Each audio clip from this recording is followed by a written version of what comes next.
7. joulukuuta vuonna 1941, vähän ennen kello 8 aamulla, japanilaiset lentokoneet aloittivat Yhdysvaltain laivastotukikohdan Pearl Harborin pommituksen Havaijilla. Hyökkäys oli äkillinen, nopea ja tappava. Muutamassa minuutissa useat taistelulaivat tehtiin toimintakyvyttömiksi, kymmeniä lentokoneita tuhottiin maassa ja yli 2400 ihmistä menetti henkensä. Yhdysvallat, joka siihen asti oli pysytellyt konfliktin ulkopuolella, joutui välittömästi mukaan sotaan. Tämä ei kuitenkaan ollut erillinen tai spontaani tapahtuma. Japanin ja Yhdysvaltojen välinen suhde oli ollut heikentynyt jo vuosien ajan. Tyynenmeren hallinnasta käyty jännite, Washingtonin asettamat talousrajoitukset ja Japanin hallituksen sotilaalliset tavoitteet loivat yhä vaikeammin kestettävän tilanteen. Kuukausien ajan puhuttiin rauhasta, mutta samalla valmisteltiin hyökkäystä. Varoitusmerkkejä oli olemassa, mutta niihin ei reagoitu ajoissa. Pearl Harborin tarina ei ala laukauksista, vaan ketjusta päätöksiä ja laiminlyöntejä, jotka kasautuivat hiljaisuudessa. Miten tarkalleen ottaen päädyttiin siihen pisteeseen?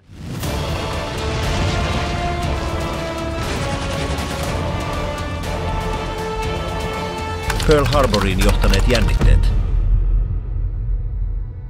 7. joulukuuta vuonna 1941 ei ollut eristetyn konfliktin äkillinen alku, vaan vuosien mittaan kasaantuneiden jännitteiden kriittinen piste Japanin ja Yhdysvaltojen välillä. Molempien suurvaltojen välinen kilpailu kiihtyi 1930-luvulla, kun vastakkaiset intressit Aasiassa ja lopulta heinäkuussa vuonna 1941 julistettiin täysi öljyembargo. Tämä päätös jätti Japanin rajallisten varastojen varaan, eikä se enää kyennyt ylläpitämään sotilaallista koneistoaan pitkään. Seuraavien kuukausien aikana molemmat hallitukset jatkoivat diplomaattisia neuvotteluja. Japani vaati pakotteiden poistamista ilman, että sen sotilaallista läsnäoloa Aasiassa kyseenalaistettaisiin. Yhdysvallat puolestaan vaati täydellistä vetäytymistä. Kannanotot olivat sovittamattomat. Neuvottelujen rinnalla Japanin ylimmät sotilasjohtajat suunnittelivat hyökkäystä Yhdysvaltojen laivastotukikohtaan Havaijilla. Tavoitteena oli väliaikaisesti lamauttaa Tyynenmeren laivasto ja voittaa aikaa omien asemien vahvistamiseksi Kaakkois-Aasiassa, että keskityttäisiin Kaakkois-Aasian reitteihin. Yamamoto kuitenkin painotti, että ilman näin laajamittaista aloitustoimea Japanin ponnistukset olisivat alusta alkaen alakynnessä. Hänen arvovaltansa ja maineensa käänsivät päätöksen hänen edukseen. Suunnitelma perustui merivoimien operaatioon, johon osallistuisivat ainoastaan ilma-alukset. Maajoukkojen käyttö ja maihin nousut suljettiin pois. Tavoitteena oli toteuttaa yllätyshyökkäys, joka tuhoaisi mahdollisimman monta Yhdysvaltojen sotalaivaa niiden ollessa ankkurissa. Tämä vaati miehistöjen intensiivistä koulutusta ja teknisiä muutoksia torpedoihin, joiden tuli toimia matalissa vesissä. Kesällä vuonna 1941 rakennettiin osittainen kopio Pearl Harborin satamasta Japanin vesille. Siellä harjoiteltiin jatkuvasti torpedokoneilla, syöksypommittajilla ja hävittäjillä. Navigaatiotekniikat, lähestymisreitit ja laukaisuajat hiottiin tarkasti. Tavoitteena oli saavuttaa ehdoton tarkkuus todellisissa olosuhteissa. Operaatiota varten valitut joukot muodostivat erityisyksikön. Mukaan määrättiin 6 lentotukialusta, joita seurasi 2 taistelulaivaa, 3 risteilijää, 11 hävittäjää ja useita sukellusveneitä. Tämä laivasto toimisi itsenäisesti, pitäen täydellisen radiovaikenevaisuuden lähtöhetkestä alkaen. Jokainen komentaja sai tarkat ohjeet ja tiedon omasta roolistaan hyökkäysjärjestyksessä. Samaan aikaan japanilaiset tiedustelupalvelut työskentelivät saadakseen tietoa Pearl Harborin tukikohdan rutiineista. Käytettiin Havaijilla olevaa laivastoasiamiestä, joka lähetti salattuja raportteja laivojen sijainneista, lentoliikenteestä ja toimintatasoista. Tietojen perusteella varmistui, että viikonloppuisin aktiivisuus oli yleensä vähäisempää ja tärkeimmät taistelulaivat olivat keskittyneet Oahun saarelle. Strategit päättivät toteuttaa hyökkäyksen sunnuntaina. Valinta perustui havaintoon, että silloin valmiustaso oli alhainen ja suurin osa miehistöistä levossa. Lisäksi odotettiin, että tällaisissa oloissa yllättävä isku aiheuttaisi suuremman vaikutuksen ja sekaannuksen. Operaatio nimettiin salaisesti 141, määrättiin lopullinen päivämäärä toimeenpanolle.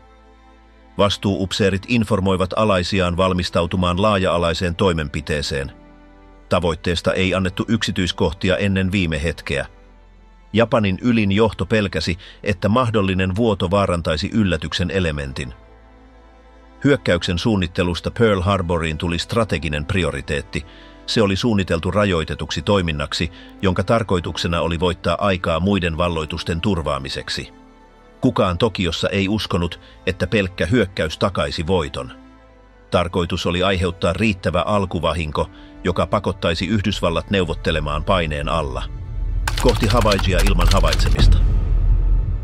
16. marraskuuta vuonna 1941 Pearl Harboriin suuntautuvasta hyökkäyksestä vastuussa oleva japanilainen laivasto lähti liikkeelle Hitokapun lahdesta Pohjois-Japanista.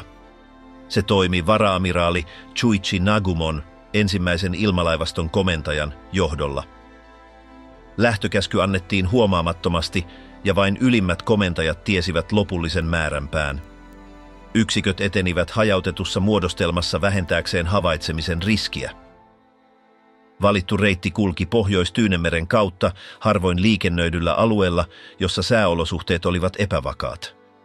Tällä valinnalla pyrittiin välttämään kosketukset kauppa- tai sotalaivoihin, jotka olisivat voineet varoittaa Yhdysvaltain joukkoja. Laivasto liikkui ilman radiokäyttöä täysin kommunikaatiovaitiolossa. Mikä tahansa lähetetty signaali olisi vaarantanut operaation. Eteneminen oli jatkuvaa ja koordinoitua. Yksiköt pitivät rajatun nopeuden varmistaakseen, että kaikki alukset säilyttivät muodostelman. Annettiin tiukat ohjeet valojen käytöstä, melun hallinnasta ja horisontin jatkuvasta tarkkailusta. Sääolosuhteet olivat vaikeat, tuuli oli voimakas ja näkyvyys heikko monilla osuuksilla, mikä auttoi pysymään piilossa. Jokainen alus sai tarkat ohjeet toimenpiteistä havaitsemisen varalta. Jos jokin aluksista kohtasi siviili- tai sotilasaluksen, sen tuli väistää tai jopa upottaa se, jos se uhkasi operaation salaisuutta. Tämä mahdollisuus oli varattu viimeiseksi keinoksi. Laivaston edetessä perustettiin väliaikaisia tarkistuspisteitä sijaintien vahvistamiseksi ja kurssin säätämiseksi. Upseerien kokoukset olivat lyhyitä ja puhtaasti teknisiä. Tavoitteesta tai seuraavasta vaiheesta ei keskusteltu. Miehistöt tiesivät suuntaavansa sotatoimiin, mutta heille ei kerrottu, että kohde oli Pearl Harbor ennen kuin hyvin vähän ennen hyökkäystä. Matkan aikana japanilaiset tiedustelulentokoneet partioivat Tyynenmeren yllä vihollisliikkeiden merkkejä etsien. Yhdysvaltalaisia partioita ei havaittu pohjoisella alueella, mikä vahvisti reittivalinnan onnistumisen. Lentotukialuksilla lentäjät kertasivat karttoja ja kohdeprofiileja. Prioriteettina oli saavuttaa suurin mahdollinen tehokkuus mahdollisimman lyhyessä ajassa. Maan päällä Yhdysvaltojen tiedustelupalvelut pitivät osittaista valvontaa Tyynestä merestä, keskittyen Filippiinien ja Kaakkois-Aasian alueisiin. Pohjoista aluetta ei pidetty todennäköisenä reittinä vihollislaivastolle. Tämä mahdollisti japanilaisen operaation etenemisen ilman vastustusta tai merkittäviä havaintoja. 20. marraskuuta japanilainen laivasto saapui määrättyyn kokoontumispisteeseen vielä kaukana Havaijin saaristosta. Suoritettiin lyhyitä lentoharjoituksia ilman todellisia lähtöjä. Meren ja tuulen olosuhteita arvioitiin päivittäin varmistaakseen, että hyökkäyspäivä voitiin säilyttää. Ennuste näytti vakaalta joulukuun alkupäiville. Samaan aikaan tukiyksiköt, mukaan lukien sukellusveneet, lähestyivät Pearl Harborin läheisiä vesiä. Niiden tehtävänä oli valvoa pääsyreittejä ja torpedoida kaikki alukset, jotka yrittäisivät poistua satamasta hyökkäyksen aikana. Nämä yksiköt lähtivät eri päivinä välttääkseen näkyvää keskittymistä. Jotkut pienikokoiset sukellusveneet kuljetettiin suurempien yksiköiden mukana lähelle Oahua. Eri ryhmien välinen koordinaatio määriteltiin etukäteen. Jokainen alus tunsi roolinsa, aikataulunsa ja toimintavapautensa. Signaalialtistus minimoitiin ja mahdollisia hätätilanteita varten käytettiin yksinkertaisia koodeja. Yhteyksiä keskuskäskyyn ei suunniteltu enää operaation alettua. 5. joulukuuta Japanin aikaa annettiin lopullinen käsky lähestyä laukaisupaikkaa. Eteneminen tapahtui tiiviissä muodostelmassa, alukset rivissä helpottamassa lentokoneiden samanaikaista nousua. Laivueiden komentajat tekivät viimeiset säädöt polttoaineen, aseistuksen ja lentoaikojen osalta. Ohjeet vahvistettiin kirjallisesti ja ilman tulkintamahdollisuutta. 6. joulukuuta japanilainen laivasto oli jo etäisyydellä, joka mahdollisti hyökkäyksen aloittamisen seuraavana aamuyönä. Tuon yön aikana lentäjät saivat konkreettiset tehtävänsä, ensisijaiset kohteet, lähestymisreitit, lentokorkeudet ja paluusignaalit. Yksikään miehistön jäsen ei poistunut paikaltaan. Käskyt olivat tarkkoja ja lopullisia. Samaan aikaan Washingtonissa diplomaatti- ja tiedustelupalvelut jatkoivat tilanteen arviointia Japanin kanssa. Vastaan otettiin salattuja viestejä, joiden purkaminen osoitti Tokion olevan päättämässä neuvottelut. Tästä huolimatta ei annettu yleistä hälytystä mahdollisesta hyökkäyksestä. Japanilainen laivasto suoritti matkansa havaitsematta. Operaatio eteni hiljaisesti ja suunnitellun koordinaation mukaisesti. Lähestymisvaihe oli päättynyt. Kaikki yksiköt olivat paikoillaan. Seuraava vaihe oli hyökkäyksen käynnistäminen synkronoidusti 7. joulukuuta aamuna. Varoituksia, joita ei huomioitu edeltävinä päivinä. 1941 7. joulukuuta edeltävinä päivinä Yhdysvallat vastaanotti useita merkkejä, jotka yhdessä tarkasteltuina olisivat voineet ennakoida japanilaista hyökkäystä. Nämä merkit olivat kuitenkin hajanaisia, tulkittiin väärin tai niitä ei otettu vakavasti vastuullisten viranomaisten toimesta. Yhdysvaltain tiedustelujärjestelmällä oli käytössään välineitä diplomaattisten ja sotilaallisten viestien sieppaamiseen. Yksi ohjelmista, nimeltään Magic, mahdollisti salattujen viestien purkamisen Tokion ja sen suurlähetystöjen välillä. Marraskuusta alkaen analyytikot alkoivat havaita lisääntynyttä toimintaa Japanin diplomaattisissa kanavissa Washingtonissa. Tästä huolimatta ei tehty johtopäätöstä siitä, että aseellinen hyökkäys olisi välitön. 4. joulukuuta siepattiin viesti, jossa Japanin hallitus määräsi tuhoamaan arkaluontoiset asiakirjat sen diplomaattisissa edustustoissa. Tätä käskyä pidettiin merkittävänä, mutta se ei johtanut yleiseen hälytykseen. Uhkien arvioinnista vastaavat viranomaiset eivät yhdistäneet tätä määräystä mahdolliseen hyökkäykseen sotilaskohteita vastaan. 6. joulukuuta yön aikana vastaanotettiin lähes täydellinen versio japanilaisesta viestistä, joka oli osoitettu sen suurlähettiläälle Washingtonissa. Viestissä ilmoitettiin neuvottelujen katkeamisesta Yhdysvaltojen kanssa. Viestin sisältö saatiin osittain purettua ennen hyökkäystä, mutta sitä ei levitetty riittävällä kiireellisyydellä. Jotkut korkean tason viranomaiset saivat dokumentin käsiinsä vasta 7. päivän aamulla. Samaan aikaan Filippiineiltä käsin kenraali Douglas MacArthurilla oli käytössään raportteja, jotka osoittivat epätavallisia liikkeitä japanilaisilla tukikohdilla Kaakkois-Aasiassa. Nämä havainnot johtivat joidenkin valmistelutoimien käynnistämiseen, mutta suoraa koordinointia Pearl Harborin tukikohdan kanssa ei toteutettu. Havaijin viranomaiset jatkoivat ilman tarkkaa hyökkäysvaroitusta. 7. joulukuuta aamuyön tunteina Oahun pohjoisosassa sijaitseva tutka havaitsi suuren ilma-alusmuodostelman lähestymisen. Järjestelmän operaattorit ilmoittivat poikkeamasta päivystävälle upseerille, joka tulkitsi sen olevan joukko amerikkalaisia pommikoneita, joiden oli määrä saapua rannikolta. Hälytystä ei annettu. Samana päivänä yksi sataman edustalla partioivista hävittäjistä havaitsi tuntemattoman sukellusveneen. Alus avasi tulen ja lähetti radioviestin. Signaali vastaanotettiin, mutta sitä ei pidetty riittävän vakavana. Viestiä ei jaettu välittömästi kaikille komentotasoille.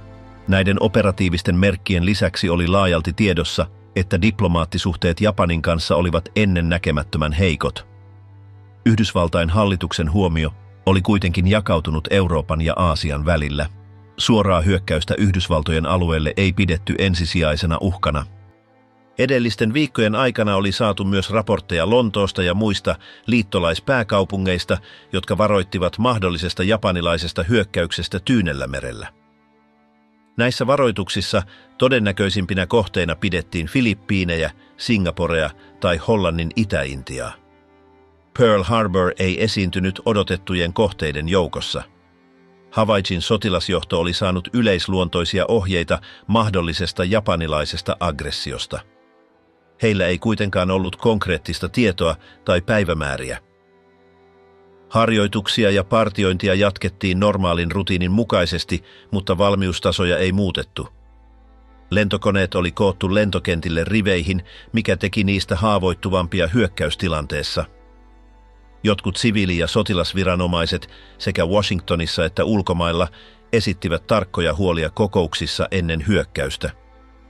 Nämä varoitukset kuitenkin hukkuivat lukuisiin muihin raportteihin ja analyyseihin. Keskitettyä toimintaa tiedon kokoamiseksi ja yhteenvedon tekemiseksi ei ollut. Liiallinen luottamus pelotevaikutukseen, analyysijärjestelmän hajanaisuus ja virastojen välisen suoran viestinnän puute johtivat siihen, ettei ryhdytty välittömiin toimiin. Jokainen merkki erikseen tarkasteltuna ei riittänyt vastaustoimiin. Yhdessä ne kuitenkin muodostivat kuvion, joka osoitti selvästi hyökkäyksen riskin. 7. joulukuuta alkoi kuin mikä tahansa sunnuntai Havaijille sijoitetuille yksiköille. Mitään ennakkoilmoitusta ei ollut annettu, eikä laivastotukikohdan puolustusta ollut järjestetty uudelleen. Varoituksia ei jätetty huomiotta tahallaan, mutta niitä ei myöskään arvioitu tilanteen vaatimalla kiireellisyydellä. Reaktion puute oli seurausta hajanaisesta järjestelmästä, kontekstin puutteellisesta ymmärryksestä ja Japanin pitkän kantaman iskukykyjen aliarvioinnista. 7. joulukuuta, ensimmäinen aalto. 7. joulukuuta vuonna 1941 kello 6 aamulla japanilainen laivasto saavutti ennalta määritellyn lähtöaseman noin 300 kilometrin päässä Oahun saaren pohjoispuolella. Lentotukialuksilta nousi ilmaan 183 lentokonetta ennalta määrätyissä muodostelmissa. Ensimmäinen aalto sisälsi torpedokoneita, syöksypommittajia, vaakapommittajia ja saattajahävittäjiä. Ilmaoperaation johto kuului komentaja Mitsuo Fuchidalle, joka johti koko muodostelmaa pommikoneestaan käsin. Jokaiselle laivueelle oli määritetty tarkat ensisijaiset kohteet. Torpedokoneet hyökkäisivät laivastotukikohdassa ankkuroituihin pääaluksiin, syöksypommittajat iskisivät lentokentille ja vaakapommittajat keskittyisivät halleihin ja logistisiin rakennuksiin. Lähestyminen Oahua kohti tehtiin matalalla lentokorkeudella, jotta vältettäisiin tutkan havaitseminen hyökkäyksen alkuvaiheessa. Huolimatta pilvikerrosten aiheuttamasta rajallisesta näkyvyydestä, ilmajoukot onnistuivat pitämään muodostelman ja sovittamaan saapumisajat yhteen. Saarta lähestyessään lentäjät vahvistivat, ettei merkittävää ilmavalmiutta ollut havaittavissa. Kello 7:49 Fuchida lähetti hyökkäyssignaalin koodatun lähetyksen kautta. Samanaikaisesti ensimmäiset pommit alkoivat pudota Hickhamfieldin, Wheelerfieldin ja Bellowsfieldin lentokentille. Tavoitteena oli lamauttaa Yhdysvaltojen ilmavoimien reagointikyky ennen merikohteiden iskemistä. Ensimmäisten minuuttien aikana japanilaiset lentokoneet onnistuivat tuhoamaan suuren määrän lentokoneita maassa. Suurin osa amerikkalaisista koneista oli asetettu riveihin, mikä teki niistä helposti haavoittuvia. Monet tuhoutuivat ennen kuin ne ehtivät nousta ilmaan. Yhdysvaltain ilmatorjunta aktivoitui nopeasti, mutta sen alkuperäinen teho oli rajallinen, koska yksiköt olivat lepotilassa. Samaan aikaan kun lentokenttiä pommitettiin, torpedokoneet ja pommittajat suuntasivat kohti Pearl Harborin lahtea. Tärkein kohde oli niin kutsuttu taistelulaivarivi, jossa sijaitsivat muun muassa USS Arizona, USS Oklahoma, USS West Virginia ja USS California. Torpedokoneet, jotka käyttivät matalavesiin sovitettuja torpedoja, laukoivat aseensa matalalta. Laivojen ilmatorjunta alkoi vastata, mutta hyökkäys saavutti ensimmäiset osumansa muutamassa minuutissa. USS Oklahoma sai useita osumia ja alkoi kallistua nopeasti. USS West Virginia koki myös useita osumia ja vaurioitui pahasti. Samanaikaisesti vaakasuunnassa lentävät pommikoneet pudottivat suurikokoisia pommeja aluksiin. USS Arizona sai suoran osuman, joka osui sen ammusvarastoon, aiheuttaen valtavan sisäisen räjähdyksen.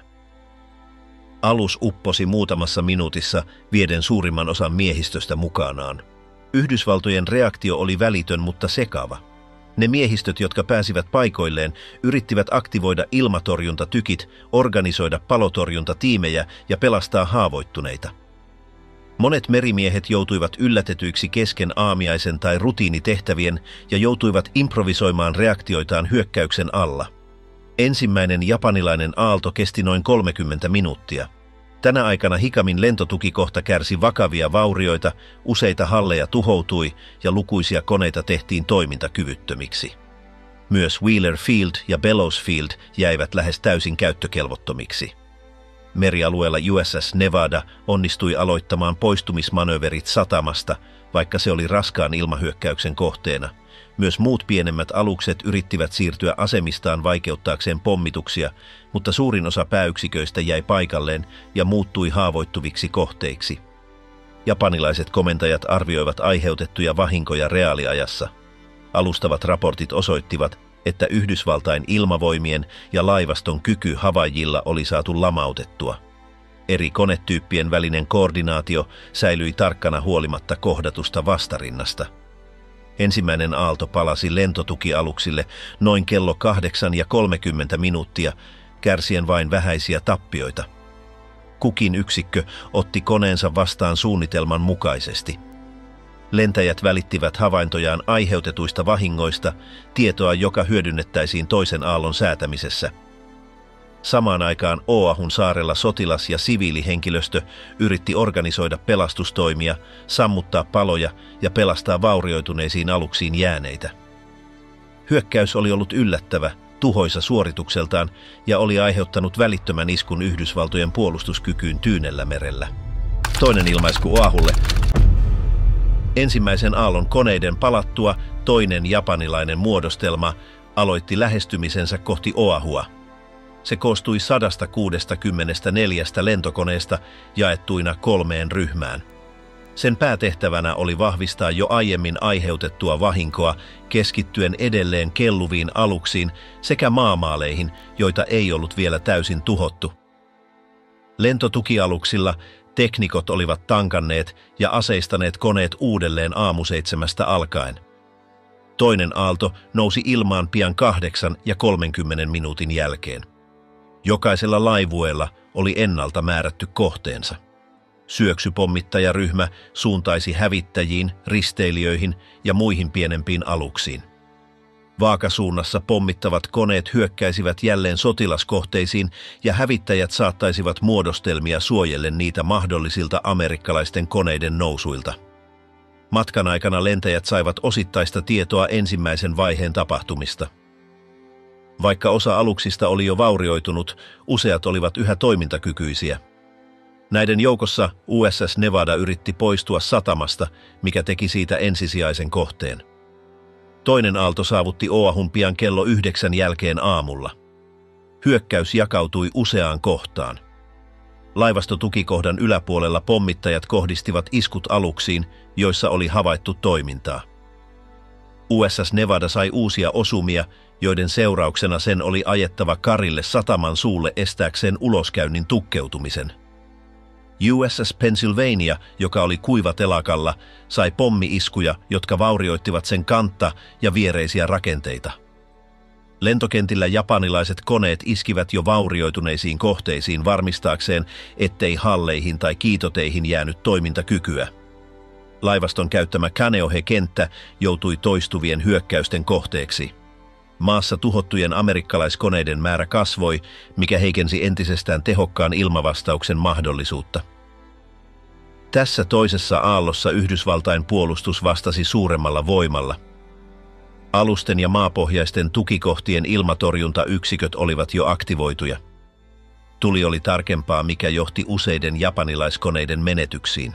Tästä huolimatta laivueet pysyivät kurssissaan ja saavuttivat suurimman osan tavoitteistaan ennen vetäytymistä. Sataman olosuhteet olivat kaoottiset.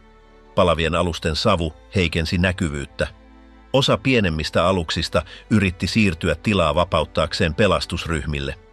Haavoittuneita siirrettiin kykyjen mukaan sotilassairaaloihin. Useilla alueilla viestintä oli poikki, mikä vaikeutti tehokasta koordinointia. Japanilaiset lentäjät havaitsivat useiden ensimmäisessä aallossa osuneiden alusten yhä palavan. USS Arizona pysyi uponneena ja USS Oklahoma oli edelleen kyljellään. USS Maryland ja USS Tennessee, vaikka vaurioituneita, pysyivät pinnalla osittain suojassa sijaintinsa ansiosta toisten alusten vieressä. Japanilaiset komentajat pohtivat ilmassa mahdollisuutta kolmanteen aaltoon. Tarkkaa tietoa amerikkalaisten lentotukialusten sijainnista ei kuitenkaan ollut, sillä ne eivät olleet satamassa sinä päivänä. Tämä poissaolo koettiin puutteena hyökkäyksen tuloksissa, koska lentotukialuksia pidettiin strategisimpina kohteina. Noin kello 10:30 toisen aallon lentokoneet alkoivat vetäytyä. Ne olivat onnistuneet suorittamaan suurimman osan tehtävistään. Koneiden menetykset olivat suuremmat kuin ensimmäisessä aallossa, mutta edelleen Japanin ylijohdon ennakoimissa rajoissa. Yksikään japanilainen alus ei vaurioitunut operaation aikana. Palattuaan lentotukialuksille lentäjät raportoivat tärkeimpien kohteiden tulleen osumien kohteiksi ja amerikkalaisen puolustuksen vahvistuneen. Japanin operatiivinen johto päätti olla käynnistämättä kolmatta aaltoa. He katsoivat, että hyökkäyksen jatkaminen voisi aiheuttaa tarpeettomia lisätappioita ja vaarantaa laivaston. Maissa hyökkäys oli päättynyt, mutta sen vaikutukset näkyivät koko saarella. Laivastotukikohta, lentokentät ja logistiset laitokset kärsivät merkittäviä vaurioita. Palot jatkuivat useilla alueilla. Yhdysvaltain sotilasviranomaiset pyrkivät palauttamaan järjestyksen ja laativat ensimmäisiä vahinkoraportteja. Toisen aallon tavoitteena oli ollut vahinkojen vahvistaminen ja Yhdysvaltain välittömän reagoinnin estäminen. Toiminta toteutettiin tarkasti ennalta määritellyn taktisen kehyksen mukaisesti. Siitä hetkestä lähtien japanilaiset joukot aloittivat vetäytymisensä tietämättä vielä, kuinka mittava vastareaktio olisi. Ihmisten ja materiaalin menetykset pommituksen jälkeen. Toisen japanilaisen hyökkäysaallon päätyttyä Pearl Harborin tappioiden laajuus alkoi paljastua. Seuraavien tuntien aikana Yhdysvaltain sotilasosastot käynnistivät alustavan vahinkojen kartoituksen. Lukuja tarkennettiin asteittain raporttien valmistuessa ja ruumiiden löytyessä. Kuolleiden määrä sotilashenkilöstön keskuudessa nousi yli 2400. Suurin osa kuolleista kuului laivastoon ja suuri osa uhreista keskittyi niihin taistelulaivoihin, jotka saivat osumia ensimmäisessä aallossa.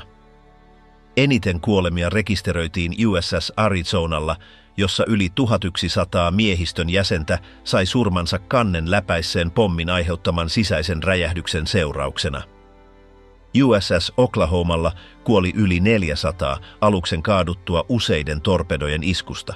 Loput uhrit jakautuivat USS West Virginian, USS Californian, USS Nevadan, USS Marylandin, USS Tennesseein ja muiden pienempien alusten kesken. Myös maissa oli uhreja, erityisesti Hickamin, Wheelerin ja Keinohein lentotukikohdissa, joissa henkilöstö sai osumia joko pommitusten aikana tai niiden aiheuttamissa paloissa. Kuolleiden lisäksi yli 1100 ihmistä loukkaantui. Monet saivat palovammoja, sirpalehaavoja tai räjähdyksistä johtuvia vammoja.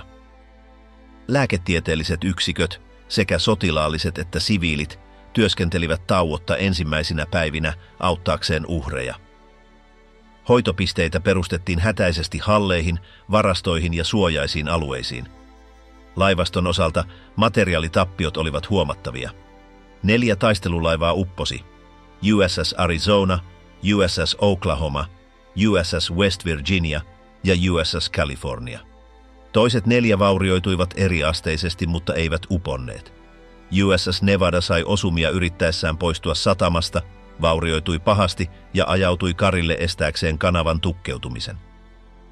Risteilijöistä USS Helena ja USS Raleigh saivat osumia.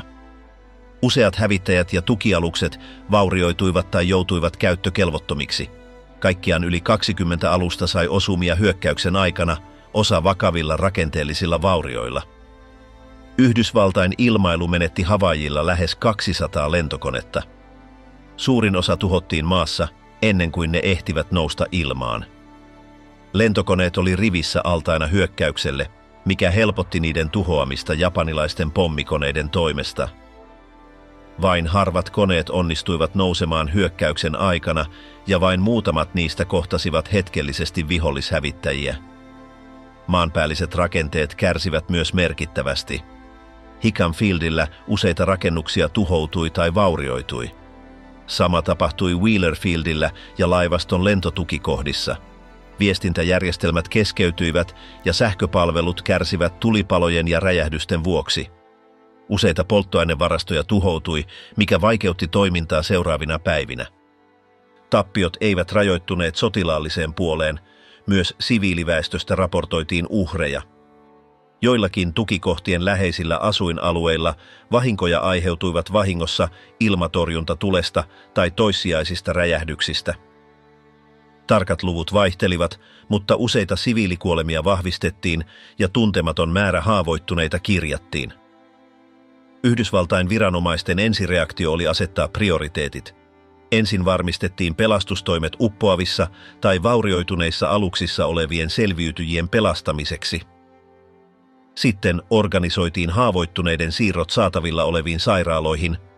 Myös tulipalojen torjunta aloitettiin, erityisesti USS Arizonalla, USS Caln alkuperäisen aseman Tyynellämerellä.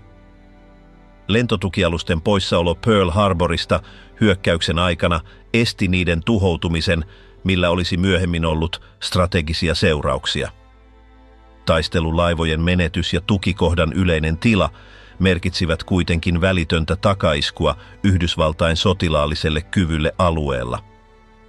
Sekä inhimilliset että materiaalivahingot kirjattiin raportteihin, jotka lähetettiin Washingtoniin seuraavina päivinä.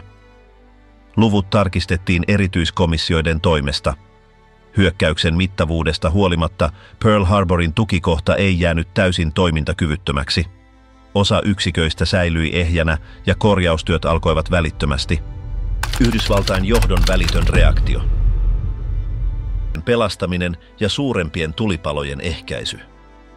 Tyynenmeren laivaston komentaja amiraali Husband Kimmel ja Havaijin maapuolustuksesta vastaava kenraaliluutnantti Walter Short ryhtyivät välittömiin toimiin saatavilla olevien yksiköiden uudelleenorganisoimiseksi.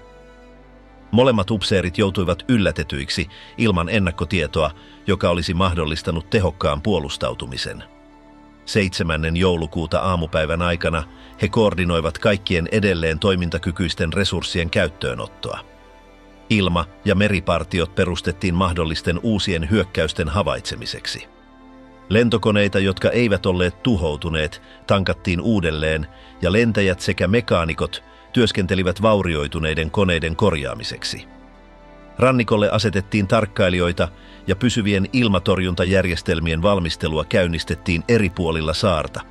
Washingtonissa hyökkäys vahvistettiin noin keskipäivällä paikallista aikaa suoraan Pearl Harborista saatujen raporttien ja siepattujen diplomaattiviestien perusteella. Presidentti Franklin Delano Rooseveltille kerrottiin tilanteesta sotilas- ja tiedusteluasiantuntijoiden toimesta.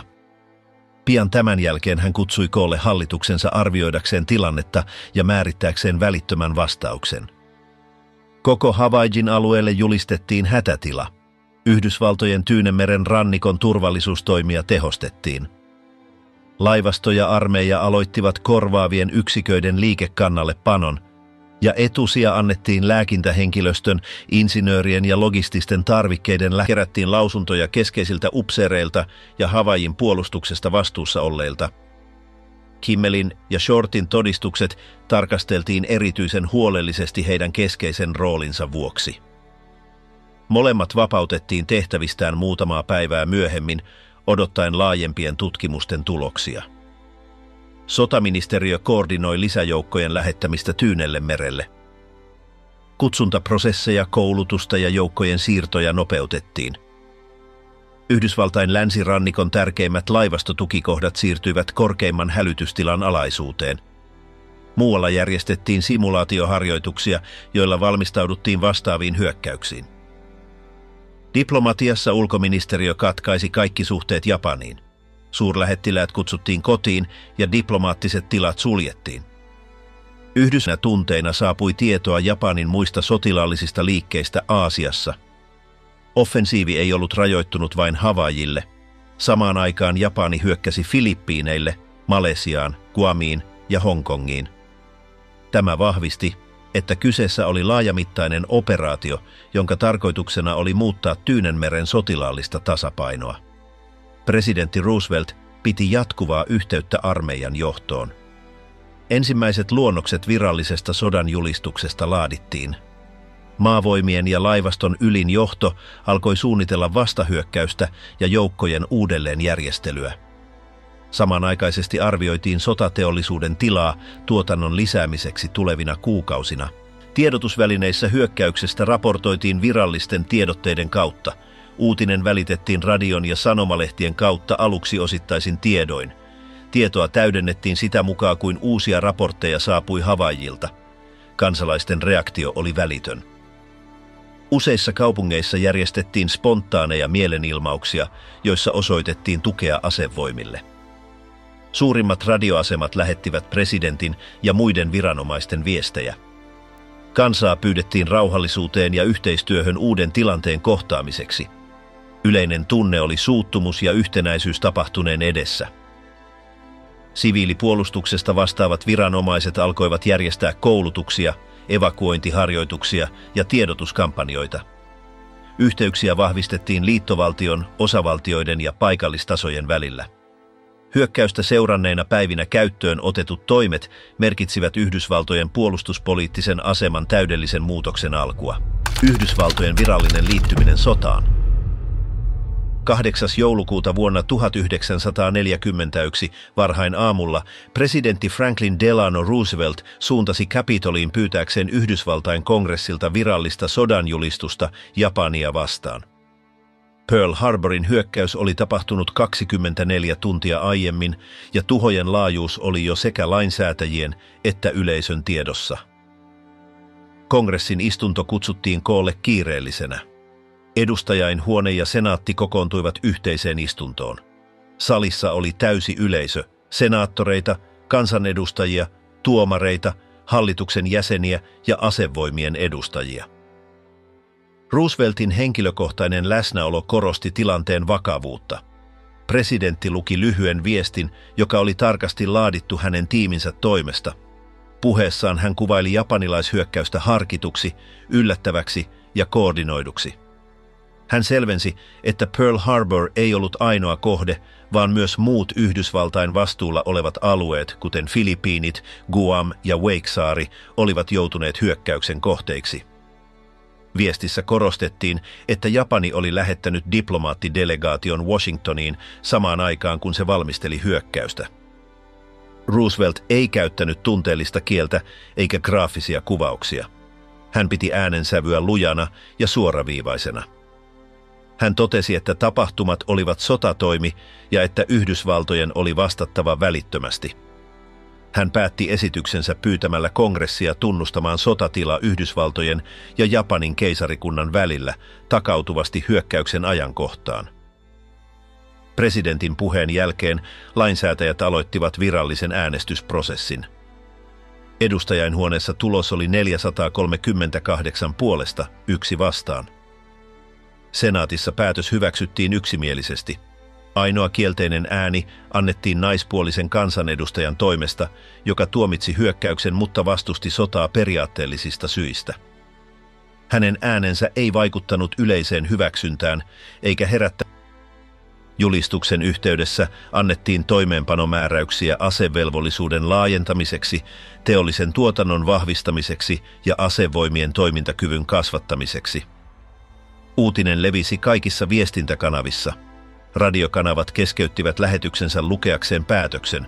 Sanomalehdet julkaisivat erikoisnumeroita lainsäädäntöprosessin yksityiskohdilla. Postitoimistoihin, rautatieasemille ja julkisiin rakennuksiin asetettiin tiedotteita kansalaisille mahdollisten liikekannallepanojen tai hätätilanteiden varalle. Samanaikaisesti sotilasyksiköt saivat valmistelukäskyjä. Armeija, laivasto ja ilmavoimat järjestivät komentorakenteensa uudelleen, nostivat valmiustasoa kaikilla rintamilla ja nopeuttivat koulutuksia. Annettiin ohjeita joukkojen priorisoimiseksi Tyynelle merelle ja mantereen puolustuksen koordinoinniksi. Yhdysvaltain suurlähetystöissä eri pääkaupungeissa diplomaattien tehtävänä oli välittää kongressin päätös kunkin maan hallitukselle. Pyydettiin poliittista tukea ja yhteistyötä kansainvälisen konfliktin kohtaamiseksi. Euroopassa useat liittolaisvaltiot ilmaisivat välittömän tukensa. Latinalaisessa Amerikassa hallitukset alkoivat arvioida uudelleen diplomaattisuhteitaan Japaniin. Samanaikaisesti valtiovarainministeriö käynnisti toimet Yhdysvalloissa asuvien japanilaisten kansalaisten omaisuuden jäädyttämiseksi. Pankkitoimintaa, postilähetyksiä ja kansainvälisiä yhteyksiä alettiin valvoa. Satamissa, rautatieasemilla ja muilla herkiksi katsotuilla alueilla aloitettiin tarkastukset. Julistusta seuranneina tunteina vapaaehtoisia alkoi saapua värväystoimistoihin. Nuoria eri puolilta maata ilmoittautui asevoimiin. Yliopistot, tehtaat ja ammattiliitot julkaisivat lausuntoja, joissa ne ilmaisivat tukensa hallitukselle. Siviilipuolustusjärjestöt tehostivat toimintaansa. 8. joulukuuta sodan julistus, alkuvaiheen strategiset seuraukset. Pearl Harborin hyökkäyksen ja virallisen sodanjulistuksen jälkeen ilmenivät välittömät strategiset seuraukset sekä Yhdysvalloille että Japanille. Tilanne Tyynellämerellä muuttui nopeasti joulukuun 7. päivää vuonna 1941 seuranneina päivinä. Ensinnäkin Yhdysvallat menetti huomattavan osan Tyynenmeren laivastonsa toimintakyvystä. Vaikka useita vaurioituneita aluksia myöhemmin kunnostettiin tai korjattiin, niiden poissaolo jätti ensimmäisten viikkojen aikana merkittävän aukon Havaijin saariston ja muiden saarialueiden puolustukseen. Laivaston liikkumiskyky rajoittui, eikä sillä ollut välitöntä kykyä laajoihin vastahyökkäyksiin. Yhdysvaltain lentotukialukset, jotka eivät olleet Pearl Harborissa hyökkäyksen aikaan, määrättiin laivasto-operaatioiden uudeksi keskipisteeksi. Sotilasjohto muutti doktriiniaan sopeutuakseen mereltä toteutettaviin ennen kuin Yhdysvallat ehtisi palauttaa hyökkäyskykynsä. Väliaikaisia lentotukikohtia perustettiin ja avainasemia vallattiin huoltoreittien turvaamiseksi. Yhdysvaltain lentotukialusten poissaolo Pearl Harborista herätti kuitenkin huolta joidenkin japanilaisten upseerien keskuudessa. Hyökkäyslaivasto ei onnistunut paikantamaan eikä tuhoamaan näitä yksiköitä, mikä nähtiin strategisena laiminlyöntinä. Tämä johti sisäisiin keskusteluihin kolmannen hyökkäysaallon hyödyllisyydestä, jota ei kuitenkaan lopulta toteutettu. Yhdysvalloissa yleinen mielipide yhdistyi heti hyökkäyksen jälkeen. Hallituksen ja asevoimien tukeminen näkyi vapaaehtoisten värväytymisten kasvuna. Värväystoimistot raportoivat ennätyksellisiä hakijamääriä. Samalla käynnistettiin teollinen mobilisaatio, siviilitehtaita muutettiin sotatuotantolaitoksiksi. Kongressi hyväksyi kiireellisesti budjettimäärärahoja armeijan, laivaston ja ilmavoimien laajentamiseksi. Uusia veroja määrättiin, sotavelkakirjoja laskettiin liikkeelle ja säästökampanjoita kannustettiin. Yliopistot ja tutkimuskeskukset alkoivat tukea hallitusta teknisissä ja logistisissa projekteissa.